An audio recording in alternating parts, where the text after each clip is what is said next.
Praise the Lord. ദൈവനാമത്തിന് മഹത്വം. മർക്കോസിന്റെ സുവിശേഷം 4-ാം അധ്യായം അതിന് 38-ാമത്തെ വാക്യം ഇങ്ങനെ എഴുതിയിരിക്കുന്നു. അവൻ അമരത്ത് തലയിണ വെച്ച് ഉറങ്ങുകയായിരുന്നു.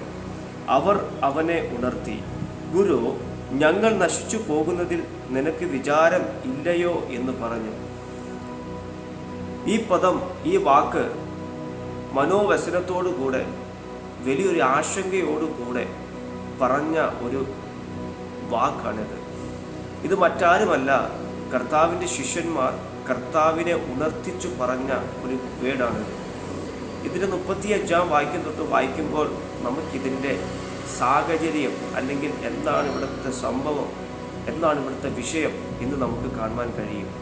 സന്ധ്യയായപ്പോൾ കർത്താവ് ശിഷ്യന്മാരോട് പറഞ്ഞു, നമുക്ക് അക്കരെ ദേശത്തേക്ക് പോകാമെന്ന് പറഞ്ഞ് പടകും അതുപോലെ തന്നെ പടകിൽ കയറി ശിഷ്യന്മാരുമായി കടലിലൂടെ യാത്ര ചെയ്യുന്ന സമയത്ത്, അങ്ങനെ പടക് മുമ്പോട്ട് പോകുന്ന സമയത്ത് ഈ പടകിനെ നിയന്ത്രിച്ചത് കർത്താവിൻ്റെ ശിഷ്യന്മാരാണ്. കാരണം ശിഷ്യന്മാരെ മുക്കുവന്മാരായതുകൊണ്ട്, മത്സ്യബന്ധന തൊഴിലാളികളായതുകൊണ്ട് ഇവർക്ക് ഈ പടകിനെ നിയന്ത്രിക്കാൻ ഇവർക്ക് എങ്ങനെയാണെന്ന് ഇവർക്കറിയാം. അങ്ങനെ പടകിനെ ശിഷ്യന്മാർ നിയന്ത്രിച്ച് മുന്നോട്ട് പോയിക്കൊണ്ടിരിക്കുകയാണ്. കർത്താവ് ഇങ്ങനെ പടക് മുമ്പോട്ട് പോകുമ്പോൾ കർത്താവ് അമരത്ത് തലയിണ വെച്ചൊന്നു ഉറങ്ങി. അങ്ങനെ ഈ പടകിനെ ശിഷ്യന്മാരെ ഇങ്ങനെ നിയന്ത്രിച്ച് മുന്നോട്ട് പോകുമ്പോൾ പെട്ടെന്നൊരു പ്രതികൂലമാകുന്നൊരു ചുഴലിക്കാറ്റ് ഈ പടകിന് നേരെ ആഞ്ഞടിച്ചു. ആ കാറ്റ് മുഖാന്തരം കടല് വളരെ പ്രയാസം ഉണ്ടാക്കുവാനിടയായി. പടക് മുന്നോട്ട് പോകുവാൻ കഴിയുന്നില്ല.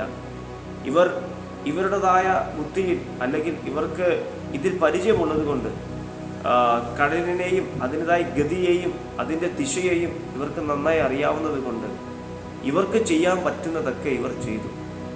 എന്നാൽ ഇവരെ കൊണ്ട് ഇതിനെ നിയന്ത്രിക്കാൻ കഴിഞ്ഞില്ല. സാധാരണഗതിയിൽ ഇവർക്ക് ചെയ്യാൻ പറ്റുന്നതൊക്കെ ഇവർ ചെയ്യുന്നവരാണ്. ഇതിൻ്റെ എല്ലാവിധ കാര്യങ്ങളും ഇവർക്കറിയാം. പക്ഷേ ഈ പ്രതിസന്ധി ഇവർക്ക് തരണം ചെയ്യുവാൻ സാധിച്ചില്ല. അങ്ങനെ പടകിൽ തിര തള്ളിക്കേറി പടക് മുങ്ങേണ്ട ഒരവസ്ഥ വന്നപ്പോൾ ഇവരുടെ ഉള്ളിൽ മരണഭീതി അനുഭവപ്പെട്ടു. മുന്നോട്ട് പോകാൻ കഴിയത്തില്ലെന്ന് ഇവർക്ക് മനസ്സിലായി. ഇവിടം കൊണ്ട് ഞങ്ങൾ നശിച്ചു പോകും എന്ന് അവർ വിചാരിച്ചു. അവരെ പറ്റി ഇങ്ങനെയുള്ള സാഹചര്യം വന്നപ്പോഴാണ് ഇവർ കർത്താവിനെ നോക്കിയപ്പോൾ കർത്താവ് ഉറങ്ങുകയാണ്. ഉറങ്ങിയ കർത്താവിനെ ഉണർത്തിച്ചിട്ടാണ് ഇവർ പറഞ്ഞത്, ഞങ്ങൾ നശിച്ചു പോകുന്നതിൽ നിനക്ക് വിചാരം ഇല്ലയോ? അപ്പോൾ കർത്താവ് എഴുന്നേറ്റ്, എന്നിട്ട് കർത്താവ് ഇവരെ എന്താണ് പ്രതികൂലമായി, ഇവരെയും ഇവരുടേതായ യാത്രയെയും അതുപോലെ കടലിനെയും പ്രതികൂലത്തിലാക്കി തീർത്ത കാറ്റിനെ ശാസിച്ചു. എന്നിട്ട് കടലിനോട് അനങ്ങാതിരിപ്പാൻ കൽപ്പിച്ചു.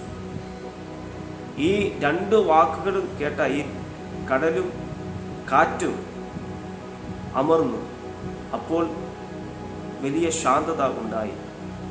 എന്നിട്ട് കർത്താവ് ശിഷ്യന്മാരോട് പറഞ്ഞു, നിങ്ങൾ ഇത്ര ഭീരുക്കളാകുന്നത് എന്തിന്? നിങ്ങൾക്ക് വിശ്വാസം ഇല്ലയോ എന്ന് കർത്താവ് ശിഷ്യന്മാരോട് ചോദിപ്പാനിടയായി. അങ്ങനെ ശിഷ്യന്മാരെ ഇത് രണ്ടും കണ്ടപ്പോൾ, കാറ്റും കടലും ഇവനെ അനുസരിക്കുന്നത് കണ്ടപ്പോൾ ഇവരുള്ളിൽ പ്രത്യേക ഭയമുണ്ടായി. ഇവർ തമ്മിൽ പറയുകയാണ്, ഇവനാർ? കാറ്റും കടലും ഇവനെ അനുസരിക്കുന്നുവല്ലോ. എന്നെ കേൾക്കുന്ന പ്രിയപ്പെട്ടവരെ, നമ്മുടെ ജീവിതത്തിലും ഇതുപോലെ തന്നെ കിടന്നു വന്ന പ്രതിസന്ധികൾ, നമുക്ക് ജീവിതത്തിൽ കടന്നു വന്ന പ്രയാസങ്ങൾക്ക് നടുവിൽ, അത് കടഭാരമായിക്കോട്ടെ, അതുപോലെ തന്നെ നമ്മുടെ ജീവിതത്തിലുള്ളതായ ഏത് വിഷയങ്ങളായിക്കോട്ടെ, നമ്മുടേതായ ബുദ്ധിയിൽ നമ്മൾ ചെയ്ത് മുന്നോട്ട് പോയി. പക്ഷേ അവിടെയൊന്നും നമുക്ക് മുന്നോട്ട് പോകുവാൻ കഴിയാതെ വന്നപ്പോൾ, ഇന്നും കഴിയാത്തവർ ഒരുപാട് പേരുണ്ട്. എന്നെ കേൾക്കുന്നവരെ, കർത്താവിൽ വിശ്വസിക്കുക, കർത്താവിനെ അറിയുക. കാരണം നമ്മളെ കൊണ്ട് നിയന്ത്രിക്കാൻ പറ്റില്ല. ഒരു മനുഷ്യൻ്റെ ബുദ്ധിയിൽ എത്രത്തോളം പോകാൻ പറ്റും? എന്നാൽ കർത്താവിലുള്ള വിശ്വാസം, അത് നിൻ്റെ ജീവിതത്തെ മാറ്റി നിൻ്റെ ജീവിതത്തിലൊരു സമാധാനം ലഭിക്കാനിടയായിത്തീരും. കർത്താവിൻ്റെ ശിഷ്യന്മാർ തങ്ങൾക്കറിയാവുന്ന കുലത്തൊഴിൽ അതിൻ്റെ പരിചയത്തിൽ ഇവർ ചെയ്തു. പക്ഷേ അതിൻ്റെ റിസൾട്ട് പരാജയപ്പെടുവാനിടയായി. അതാണ് സ്വന്തം ബുദ്ധിയിൽ ഊന്നാതിരിക്കുക. നമ്മുടെ ബുദ്ധി കൊണ്ട് നമുക്ക് എത്രത്തോളം പോകാൻ കഴിയും. എന്നാൽ വിഷയങ്ങൾ കടന്നു വരുമ്പോൾ നമ്മൾ പലപ്പോഴും അതിൽ തളർന്നു പോകും. മനോവ്യസനത്തോടെ ഇരിപ്പാനിടയായിത്തീരും, ഭാരത്തോടെ. എന്നാൽ കർത്താവിൽ വിശ്വസിക്കുന്നവന് ഈ പ്രതിസന്ധികൾക്ക് നടുവിൽ മുന്നോട്ട് പോകുവാൻ കഴിയും. അവനിതൊന്നും, ഈ കാറ്റോ കടലോ അവനൊരു പ്രയാസമായി നിൽക്കത്തില്ല. അതുകൊണ്ടാണ് കർത്താവ് ശിഷ്യന്മാരോട് പറഞ്ഞത്, നിങ്ങൾക്ക് വിശ്വാസമില്ലയോ?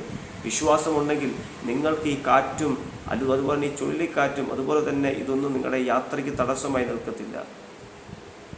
കാരണം ആരാണ് കൂടെയുള്ളത്? കർത്താവ് കൂടെയുണ്ട്. ഈ ബോധ്യം നമ്മുടെ ജീവിതത്തിലും വേണം. നമ്മൾ മുമ്പോട്ട് വെക്കുന്ന അല്ലെങ്കിൽ നമ്മുടെ മുമ്പിൽ നിൽക്കുന്ന വിഷയങ്ങൾ അത് നമ്മെ മൂടിക്കളയത്തില്ല. മറിച്ച് കർത്താവിനുള്ള വിശ്വാസത്താൽ നാം മുന്നോട്ട് പോയാൽ നമ്മൾക്കതിനെ തരണം ചെയ്ത് മുന്നോട്ട് പോകുവാൻ കഴിയും. നമുക്കതിൽ ഒരു വേ ഉണ്ട്. ആ വേ സമാധാനത്തിൻ്റെ വേയാണ്. ആ വേ നമ്മെ നയിക്കുന്ന വേയാണ്. കാരണം നമ്മോട് കൂടെയുള്ളവൻ കർത്താവായ യേശു ക്രിസ്തു നമ്മെ അതിലൂടെ നടത്തുവാനിടയായിത്തീരും.